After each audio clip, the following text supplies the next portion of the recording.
So hello प्यारे विद्यार्थियों, स्वागत है आप लोग को आपका चैनल आर्ट्स क्लासेस में। तो आज हम क्लास 12 का हिस्ट्री का जो है सब्जेक्टिव क्वेश्चन हम इस वीडियो में कवर करेंगे। यानी कि आपको जो है एग्ज़ाम में 1 से लेकर 25 जो है लघु उत्तरीय प्रश्न पूछता है। हम कोशिश करेंगे कि इस वीडियो में जो है 10 महत्वपूर्ण सब्जेक्टिव क्वेश्चन हम इस वीडियो में कवर करा दें। ठीक है, ऐसे सब्जेक्टिव क्वेश्चन होगा जो कि आपके एग्ज़ाम में कई बार पूछा जा चुका है और आपके एग्ज़ाम में पूछने की चांसेस ज़्यादा है। आप नेक्स्ट ईयर एग्ज़ाम दे रहे हैं 2025 में, तो आपके लिए ये सब क्वेश्चन जो है महत्वपूर्ण साबित होगा। आपको ज़्यादा शब्द में आंसर नहीं देना, बल्कि 40 से 50 शब्द में आंसर देंगे, आपको 2 अंक प्राप्त हो जाएगा, यानी कि आपको मिल जाएगा 2 अंक। तो चलिए इंपॉर्टेंट क्वेश्चन देखेंगे। आपको जो है इस वीडियो में 10 क्वेश्चन हम कवर कराएंगे। ऐसे 10 क्वेश्चन है जो आपके एग्जाम में 100% लड़ेगा। ठीक है, तो चलिए आपका फर्स्ट क्वेश्चन हो जाएगा, पुरातत्व से आप क्या समझते हैं। जैसे दूसरा क्वेश्चन आपका हो जाएगा, हड़प्पा सभ्यता की जल निकास जो है प्रणाली का वर्णन करें। ठीक है, हड़प्पा में सभ्यता था, उसमें जो है जल जो है निकासी जो करते थे जल का, यानी कि नाली को जो है निकासी कैसे करना है उस समय में बताना आप लोग को कैसे निकास करता था जल का। तीसरा आपका क्वेश्चन हो जाएगा, मोहनजोदड़ो के विशाल स्नानागार के विषय पर कुछ लिखें, यानी कि उसके बारे में कुछ बताएं कि मोहनजोदड़ो जो विशाल उसका स्नानागार क्या था। चौथा आपका क्वेश्चन हो जाएगा, मोहनजोदड़ो के अन्नागार के विषय पर लिखे। ठीक है, यानी विषय में लिखे। यही सब क्वेश्चन को हम आज डील करेंगे इस वीडियो में, तो वीडियो को अंत तक बने रहे। काफ़ी इंपॉर्टेंट, काफ़ी हेल्प होने वाला है आपके एग्जाम में। तो चलिए आपका आंसर देखेंगे फर्स्ट क्वेश्चन का। फर्स्ट क्वेश्चन आपका क्या था, पुरातत्व से आप क्या समझते हैं, यानी पुरातत्व के बारे में बताना। तो चलिए विद्यार्थियों, फर्स्ट जो है पुरातत्व किसे बोलते हैं या तो क्या समझते हैं उसके बारे में बताना था। तो फर्स्ट का आंसर हो जाएगा, पुरातत्व वह विज्ञान है जिसके माध्यम से पृथ्वी के गर्भ में, यानी कि पृथ्वी के धरती यानी धरती में छिपी हुई सामग्रियों की खुदाई कर अतीत के लोगों के भौतिक जीवन का ज्ञान प्राप्त किया जाता है। किसी भी जाति की सभ्यता के इतिहास को जानने में पुरातत्व एक महत्वपूर्ण और विश्वसनीय स्रोत है। संपूर्ण हड़प्पा सभ्यता का ज्ञान पुरातत्व पर ही आधारित है। यानी कि आप पढ़ तो लिए, इसके बारे में जानना जरूरी है। पुरातत्व वह विज्ञान है जिसमें जो है जिसके माध्यम से पृथ्वी के गर्भ, यानी गर्भ समझ रहे हैं, धरती में जो छिपी हुई सामग्री है ना, यानी कि उसके अंदर जो दब गया है पुराने ज़माने में जो भी मूर्ति वगैरह था, जो भी सोना जो भी था, यानी कि प्राकृतिक चीज़ जो भी था वो छिप गया, दब गया धरती के अंदर। उसको खुदाई करके उससे निकाला जाता है, उसके बारे में जाना जाता है कि ये क्या चीज़ है, उसके बारे में पता लगाया जाता है। तो उसी को जो है पुरातत्व कहते हैं। आसान भाषा में आप लोग समझ गए होंगे कि उसी को पुरातत्व कहते हैं। ठीक है, यानी कि किसी भी जाति की सभ्यता हो, यानी कौन सा जाति की भी सभ्यता, उसके बारे में अगर हम जानकारी लेते हैं, अगर खुदाई करके वहाँ पे कुछ मूर्ति निकला तो उसके बारे में हम जानकारी लेंगे कि ये क्या चीज़ है, तो इसी को पुरातत्व कहते हैं। इजी भाषा में है। तो यहाँ पे वही बोला गया, पुरातत्व वह विज्ञान है जिसके माध्यम से पृथ्वी के गर्भ में छिपी हुई सामग्रियों की खुदाई कर अतीत के लोगों के भौतिक जीवन का ज्ञान प्राप्त किया जाता है। किसी भी जाति की सभ्यता के इतिहास को जानने में पुरातत्व एक महत्वपूर्ण और विश्वसनीय स्रोत है। संपूर्ण हड़प्पा सभ्यता का ज्ञान जो है पुरातत्व पर ही आधारित है। यही आंसर आपको लगा देना, 2 अंक प्राप्त हो जाएगा। ठीक है, तो चलिए विद्यार्थियों, आपका दूसरा क्वेश्चन हो जाएगा। दूसरा क्वेश्चन है, हड़प्पा सभ्यता की जल निकास प्रणाली का वर्णन करें।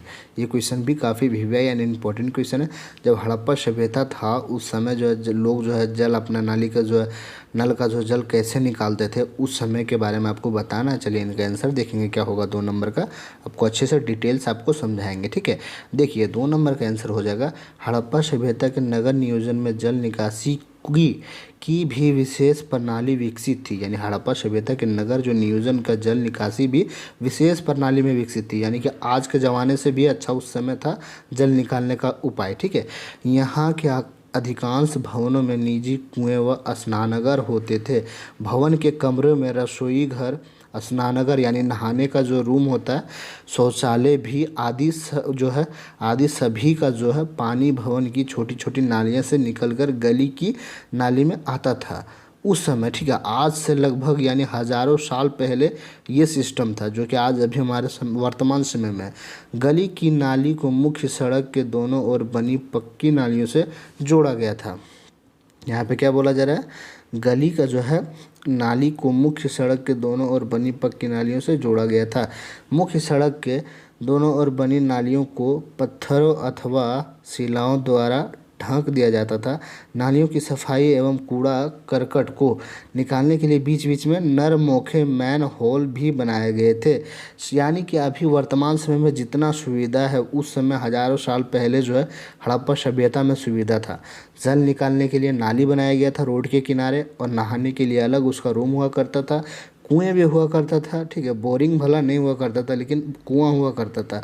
और जो है शौचालय भी हुआ करता था, उसका अलग रूम हुआ करता, ठीक है। सारा यहाँ पे आपको डिटेल बताया गया कि हड़प्पा सभ्यता में उस समय क्या क्या विकसित था, ठीक है। आप लोग समझ गए होंगे कि उसको जो है उसी के बारे में बताना है कि क्या क्या था। तो लिखना आपको कि पक्की नालियाँ था, उस समय में भी पक्की नालियाँ से जोड़ा गया था, ठीक है। मुख्य सड़क के दोनों ओर नाली जो है बनाई गई थी, पत्थरों का नालियाँ, ठीक है। यही सब आपको बताना है। आपको 2 नंबर मिल जाएगा। ज़रूरी नहीं कि जो यहाँ पे लिखा हुआ सेम टू सेम कॉपी करके वहाँ वही लिखना है, इतना ज़रूरी नहीं है। आप इजी शब्दों में भी लिख सकते हैं अपने मन में, बाकी आपको समझना ज़रूरी है। आप जो है सब्जेक्टिव क्वेश्चन आराम से बना सकते हैं। तो चलिए आपका नेक्स्ट जो है तीसरा क्वेश्चन क्या है, देखते हैं क्वेश्चन की ओर। तीसरा क्वेश्चन देख लीजिए। मोहनजोदड़ो के विशाल जो है स्नानागार यानी नहाने के विषय में जो लिखे, यानी कि नहाने का घर जो स्नानागार, उनके बारे में आपको चर्चा करना है। कितना, 40 से 50 शब्दों में। चलिए इनका आंसर देखेंगे। यानी आप लोग 3rd नंबर का आंसर देखेंगे, काफ़ी ईजी है। आप लोग समझिएगा तो आसान भाषा में भी समझ सकते हैं। तीसरा नंबर का, मोहनजोदड़ो में बना सार्वजनिक स्नानागार अपना विशेष महत्व रखता है। यह सिंधु घाटी के लोगों की कला का जो है अद्वितीय नमूना है। ऐसा अनुमान है कि, यानी अनुमान लगाया गया है कि स्नानागार यानी नहाने वाला जो है तालाब धार्मिक अवसरों पर आम जनता के नहाने के प्रयोग में लाया जाता था। उस समय में भी जो है तालाब जो है धार्मिक यानी कि धर्म रूप से, जैसे अभी भी जो है मंदिर के बाजू में तालाब होता है तो धार्मिक रूप से लोग नहाते हैं ना, उस समय भी यह प्रयोग किया जाता था, ठीक है। यह तालाब इतना मजबूत बना हुआ करता था कि हज़ारों वर्षों के बाद भी वह वैसा का वैसा ही बना हुआ है अभी भी, ठीक है। ये पाकिस्तान के यानी कि और बॉर्डर, इंडिया के बॉर्डर के बीच में अभी भी ये जो है प्रसिद्ध है, वहाँ पे अभी भी वहाँ पे है, ठीक है। तो वैसा का वैसा ही बना हुआ है। इसकी दीवारें जो है काफ़ी चौड़ी बनी हुई है, यानी कि पत्थर का बना हुआ है, जो पक्की ईंटों और विशेष प्रकार के सीमेंट से बनी हुई उस समय में हज़ारों साल पहले, ताकि जो है पानी अपने आप बाहर ना निकल सके। तालाब जो है यानी कि स्नान घर में नीचे उतरने के लिए सीढ़ियाँ भी बनी हुई है। पानी निकालने के लिए नालियाँ का भी जो है प्रबंध है, यानी कि पानी जब गंदा हो जाता है ना तालाब में नहाते नहाते, तो उस पानी को जो है निकाल कर, जैसा भी स्विमिंग पूल है उसी तरह उस समय में जो है मोहनजोदड़ो में जो है नहाने के लिए जो है बनाया गया था उस समय में। तो आपको यही बताना है कि सिंधु घाटी यानी मोहनजोदड़ो में जो है उस समय नहाने के लिए क्या महत्व रखता था, क्या स्नानघर जो है उसके बारे में महत्व बताया, विशेष महत्व बताया। तो आपको यही बताना है कि उस ज़माने में भी जो है अभी के ज़माने जैसा, यानी कि अभी के जो वर्तमान समय के जैसा जो है, जैसे स्विमिंग पूल होता है ना नहाने के लिए, उस समय उस तरह जो है धार्मिक स्थल यानी धार्मिक जैसा जो है तालाब बनाया गया था। बहुत मजबूत तालाब जो कि एक पक्की ईंट का बनाया हुआ था और काफ़ी उसकी दीवारें जो है मोटी मोटी हुआ करता था। ऐसे ही आपको जवाब देना है ताकि जो है आप अच्छे से जो है 2 अंक प्राप्त कर सकेंगे। अपने हिसाब से जवाब दीजिए, ठीक है। तो चलिए आपका जो है 4 नंबर क्वेश्चन है, मोहनजोदड़ो के अन्नागार के विषय में लिखे। यहाँ स्नानगर था, यहाँ अन्नागार के विषय में लिखे। चलिए इनका आंसर देखेंगे, अच्छे शब्दों में आपको जो है क्लियर से समझा देंगे क्वेश्चन जो है आप, ताकि आपके एग्जाम में जो एक भी क्वेश्चन नहीं छूटे। चलिए 4 नंबर का आंसर देखेंगे। अन्नानगर यानी अन्नानगर जो है मोहनजोदड़ो में ही 45.72 मीटर लंबा एवं 22.86 मीटर चौड़ा एक अन्नागार मिला है, ठीक है। हड़प्पा में दुर्ग में भी, यानी दुर्ग एक जगह का नाम है, वहाँ भी जो है 12 धानी कठोर, ठीक है, 12 धानी कोठार खोजे गए हैं। ये 2 कतारों में 6-6 की संख्या में है। ये धानी कोठार ईंटों के चबूतरों पर है। एक प्रत्येक का आकार जो है 15 से 23 मीटर और जो है गुना 6.09 मीटर है। अन्नागार में हवा जाने की व्यवस्था थी, ठीक है। यानी अनाज रखने के लिए जो अभी के जो है वर्तमान समय में कोई देखते हैं ना, चावल वगैरह रखने के लिए ड्रम का ही उपयोग करते हैं या तो और चीज़ें का उपयोग करते हैं। पहले तो, इससे पहले तो मिट्टी का बना के ड्रम जो है उपयोग करते थे चावल रखने के लिए, लेकिन अभी ड्रम का उपयोग ज़्यादातर होता है। उस समय में भी जो है बड़ा यानी कि देख रहे हैं यानी 45.5 मीटर, 22 मीटर चौड़ा, 45 मीटर लंबा जो है रखने के लिए बनाया जाता था अन्नागार। ठीक है, यानी अनाज रखने के लिए बनाया जाता था। बड़ा मतलब कोठार मिला था 12-12 को, अभी भी जो है वर्तमान में ये मिला था। 12 धानी कोठार खोजे गए हैं। ये सब जो है बहुत काफ़ी बड़ा बड़ा हुआ करता था। देखिए, ये धानी कोठार ईंटों के चबूतरों पर हैं एवं प्रत्येक आकार जो है 15 इतना मीटर जो है। अन्नागार जो है, अन्नागार में जो हवा जाने की व्यवस्था थी। थोड़ा जैसे चावल होता है तो वहाँ पे हवा जाएगा तब तो वो सुरक्षित रहेगा ना। यहाँ पे और नेक्स्ट पॉइंट बोला गया, अन्नागार का सुदृढ़ आकार, प्रकार, हवा आने जाने की व्यवस्था तथा इनमें अन्न भरने की व्यवस्था निसंदेह उचित यानी उच्च कोटि की थी। यानी इनमें जो हवा आने जाने की भी जो व्यवस्था था, ठीक है, वो जो बनाया गया था ड्रम यानी कि अनाज रखने के लिए, उसमें हवा जाने की भी व्यवस्था था और जो अनाज भरने की भी व्यवस्था था और निकालने की भी व्यवस्था था। ठीक है, तो आप लोग समझ लीजिए कि ये जो है अन्नागार जो काफ़ी बड़ा था। ये याद रखना आप लोग कि कितना बड़ा था, लंबाई और चौड़ाई कितना था, ये याद रख लेंगे। आपको एग्जाम में लिखने में काफ़ी आसानी होगी, आपको 2 नंबर प्राप्त भी हो जाएगा।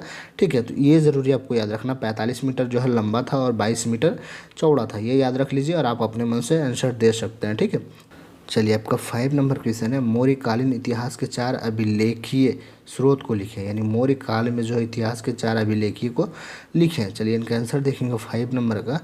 चलिए 5 नंबर का आंसर देखेंगे, मौर्यकालीन के इतिहास, जो आंसर इसका हो जाएगा मौर्यकालीन इतिहास के 4 अभिलेख स्रोत इस प्रकार से हैं। देखिए फर्स्ट आपका हो जाएगा शाहबाज गढ़ी। ठीक है, यह क्या हो जाएगा, शाहबाज गढ़ी का अभिलेख। दूसरा हो जाएगा गिरनार यानी जूनागढ़ का अभिलेख। तीसरा आपका हो जाएगा प्रयाग स्तंभ लेख। चौथा आपका हो जाएगा दिल्ली टोपरा के स्तंभ लेख। ये 4 जो है आपको अभिलेख स्रोत लिखना है, कहाँ का, मौर्यकाल का। ठीक है, मौर्यकाल के समय में जो 4 अभिलेख स्रोत लिखना है, कौन कौन हो जाएगा। देखिए फर्स्ट आपका ये हो गया, दूसरा ये हो गया, तीसरा और चौथा।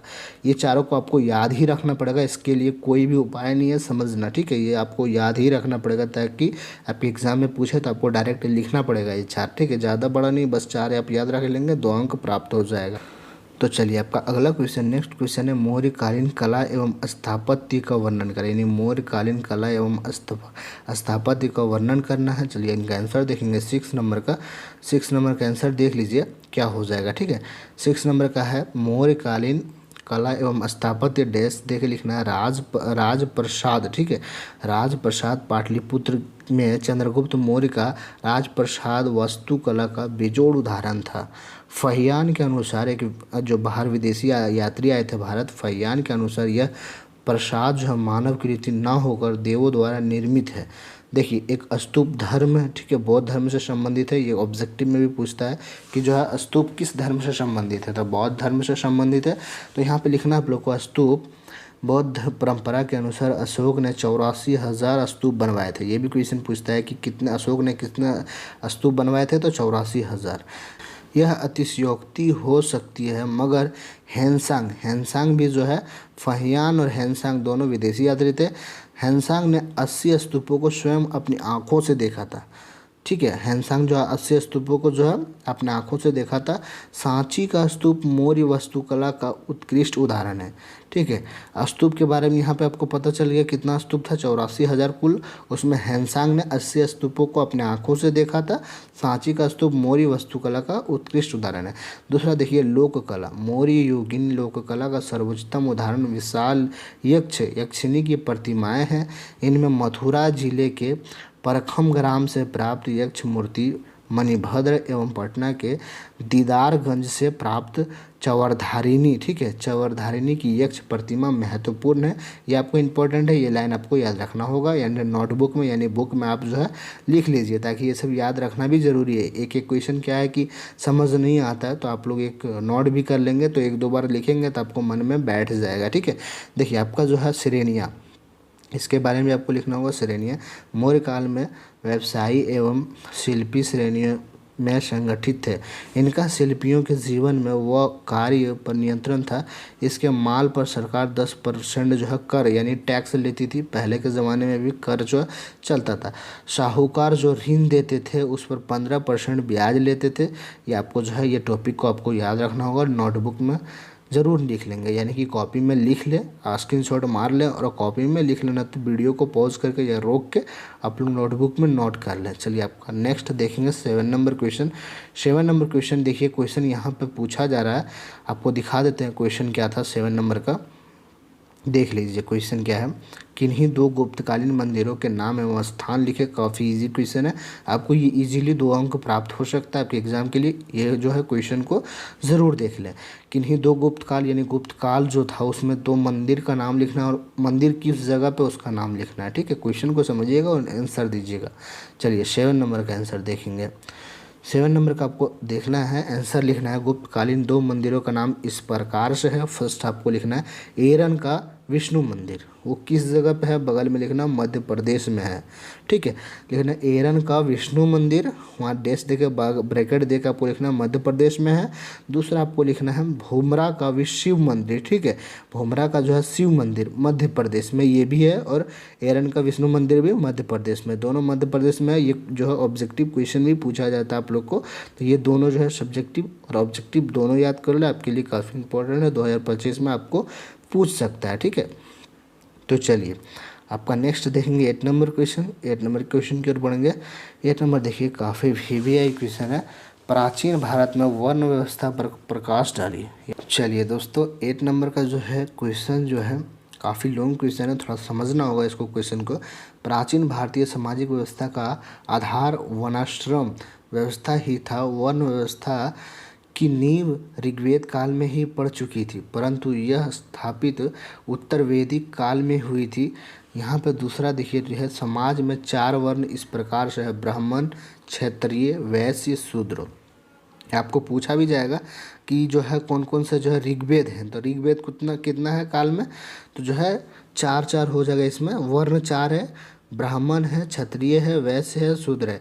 ब्राह्मण लोग जो है अपने यजमानों, ठीक है, यहाँ पे यजमानों के लिए तथा अपने लिए धार्मिक अनुष्ठान और यज्ञ करते थे। यानी ब्राह्मण जो थे उस समय में यजमानों के लिए जो है अपने लिए धार्मिक अनुष्ठान और यज्ञ करते थे वो। ठीक है, और वे जो है कृषि कार्य से जुड़े पर्वों या त्योहारों में यजमानों का प्रतिनिधित्व करते थे। युद्ध में राजा की जीत के लिए देव आराधना करते थे, यानी कि युद्ध में जो है राजा को जीत के लिए जो है वो प्रार्थना करते थे मंदिरों में जाके, एवं उसके बदले में राजा से अभयदान, ठीक क्या लिखा हुआ, अभयदान प्राप्त करते थे। ठीक है, ये हो गया आपका फर्स्ट टॉपिक। दूसरा, ऐतरेय ब्राह्मण से पता चलता है कि उत्तर वैदिक काल में क्षत्रिय की स्थिति ब्राह्मणों से क्या हो जाएगा, ब्राह्मणों से वैश्य वर्ण की, यहाँ लिखा गया ब्राह्मणों से श्रेष्ठ थी। क्षत्रिय की स्थिति समाज में अच्छी थी, क्षत्रिय की स्थिति जो समाज में अच्छी थी, और इनका मुख्य काम रक्षा करना था। क्षत्रिय का काम क्या था, वो रक्षा करना था। ठीक है, ब्राह्मण से पता चलता है कि उत्तर वैदिक काल में क्षत्रिय की स्थिति ब्राह्मण से श्रेष्ठ थी, ऊंचा था। ठीक है, ब्राह्मण से ऊंचा क्षत्रिय का जो है समाज था और अच्छा था उससे। और नेक्स्ट जो समाज है, वैश्य और वर्ण की उत्पत्ति वीस शब्द से हुई, यानी वैश्य जो है वर्ण है, यानी वैश्य शब्द जो है वो जो है विष से हुई थी, यानी विष जो है जहर होता है ना, विष, उससे उत्पन्न हुई थी। समाज का यही वर्ग कर देता था, इसलिए इसका नाम जो है क्या हो जाएगा, अन्य शैव वलीकृत एवं अन्य श्याध पड़ गए। ठीक है, वेश्यों की सबसे बड़ी आकांक्षा ग्रामणी बनना था। ठीक है, ग्रामणी बनना था। यहाँ पर दूसरे शब्दों में बोला गया, शूद्रों की दशा समाज में निम्न थी, उनका कार्य अन्य वर्गों की सेवा करना था। ठीक है, ये आपको जो है बोला गया। ठीक है, 8 नंबर का जो क्वेश्चन है आप लोग जो है कॉपी में ज़रूर लिख लेंगे, क्योंकि ये जो है लॉन्ग है, थोड़ा समझना मुश्किल हो जाएगा, इसलिए आप लोग इसको लिख कर थोड़ा जो है 1-2 बार रिपीट करके पढ़ेंगे, रिवीजन करके, तो जो है अच्छे से आपको समझ आ जाएगा। तो आप जो है 2 अंक भी प्राप्त कर सकते हैं, लेकिन इतना लॉन्ग आप लोग को लिखना नहीं है, बस क्षत्रिय, ब्राह्मण और वैश्य, शूद्र के बारे में आपको थोड़ा सा बता देना उसके बारे में, तब जो है पता चल सकेगा कि प्राचीन भारत का वर्ण के बारे में क्या होता है। ठीक है, चलिए आपका नेक्स्ट जो है 9 नंबर क्वेश्चन क्या हो जाएगा। देखिए 9 नंबर क्वेश्चन क्या है, त्रिपिटक के विषय में आप क्या जानते हैं, यानी त्रिपिटक जो है उनके विषय में आप क्या जानते हैं। चलिए इनका आंसर देखेंगे।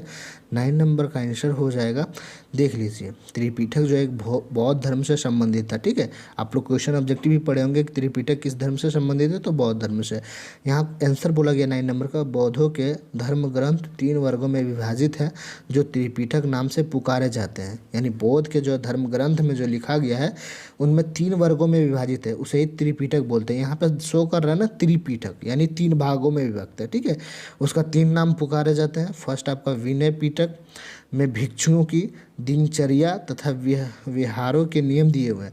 दूसरा हो जाएगा सूत्र पिटक में महात्मा बुद्ध के उपदेश हैं। यह तीसरा जो होगा यह धर्म ग्रंथ का सबसे बहुमूल्य अंश है, यानी कि जो है सूत्र पिटक जो है धर्म ग्रंथ का सबसे बहुमूल्य अंश है, ठीक है। अब तीसरा अंश जो है क्या हो जाएगा, अभिधम्म पिटक, ठीक है। 3 पिटक आपको पूछा जाएगा, त्रिपिटक का जो है तीनों पिटकों का नाम बताएं, ठीक है। त्रिपिटक का मतलब क्या होता है तो आपको बताना, त्रिपिटक में 3 नाम पुकारे जाते हैं। फर्स्ट नाम आपका हो जाएगा विनय पिटक, दूसरा नाम हो जाएगा सूत्र पिटक, तीसरा नाम हो जाएगा अभिधम्म पिटक। ये आप लोग याद रख लेंगे। आपको जो है पिटक के बारे में, त्रिपिटक के बारे में क्वेश्चन जो कुछ भी पूछ लेगा तो आपसे नहीं छूटेगा, ठीक है। यहाँ पे नेक्स्ट बोला गया जिसमें बुद्ध के उपदेशों का दार्शनिक विवेचन किया गया है। आप लोग समझ गए होंगे, ये क्वेश्चन काफ़ी इजी क्वेश्चन था। बौद्धों के धर्म ग्रंथ 3 वर्गों में विभाजित है जो त्रिपिटक के नाम से पुकारे जाते हैं। एक विनय पिटक में जो है भिक्षुओं की दिनचर्या तथा विहारों के नियम में दिए हुए हैं, ठीक है। दूसरा है सूत्र पिटक में महात्मा बुद्ध के उपदेश हैं, ठीक है। यह धर्म ग्रंथ का सबसे बहुमूल्य अंश है, यानी इंपॉर्टेंट अंश है। तीसरा अंश है अभिधम्म पिटक जिसमें बुद्ध के उपदेशों का दार्शनिक विवेचन यानी कि विवेचन किया गया है। यानी त्रिपिटक मतलब 3 प्रकार से नाम बटे हुए हैं उनका। तीनों पिटक का नाम आपको हम बता दिए हैं, आप लोग याद कर लीजिए। अगर नहीं याद हो पा रहा तो आप नोटबुक में यानी कॉपी में लिख कर 2-3 बार लिख कर प्रैक्टिस कर ले, ऑटोमेटिक याद हो जाएगा, ठीक है। चलिए आपका जो है लास्ट क्वेश्चन हम इस वीडियो में जो कवर कराने जा रहे हैं इंपॉर्टेंट क्वेश्चन 10 नंबर का, ठीक है। 10 नंबर क्वेश्चन है लियांगत संप्रदाय की 2 विशेषताओं का वर्णन करें। चलिए काफ़ी इंपॉर्टेंट क्वेश्चन है 10 नंबर का। 10 नंबर का आंसर देखेंगे लियाकत संप्रदाय की 2 विशेषता इस प्रकार से। ये सब क्वेश्चन पूछेगा तो आपके लिए जो है समझ लीजिए बल्ले बल्ले है। विशेषता पूछ दिया, 2 विशेषता, 2 प्रकार क्या है, 4 प्रकार क्या है, तो ये सब आपको याद रखना होगा थोड़ा सा, ज़्यादा नहीं, थोड़ा सा भी दिमाग में याद रखेंगे आपका ये क्वेश्चन नहीं छूटने वाला है। तो देखिए 10 नंबर का क्वेश्चन का आंसर क्या हो जाएगा, लियाकत संप्रदाय, लियांगत आंदोलन भी होता है। तो लियांगत संप्रदाय की 2 विशेषता इस प्रकार से है, आपको लिखना है। फर्स्ट में ये लोग जो है निष्काम कर्म में विश्वास करते थे, यानी कि निष्काम जो है कर्म जो होता है उसमें विश्वास करते थे। दूसरा आपका आंसर हो जाएगा, यानी दूसरा नंबर इसका विशेषता हो जाएगा लियांगत संप्रदाय के लोग शिव को परम तत्व मानते थे, यानी शिव भगवान को जो है परम तत्व मानते थे, ठीक है।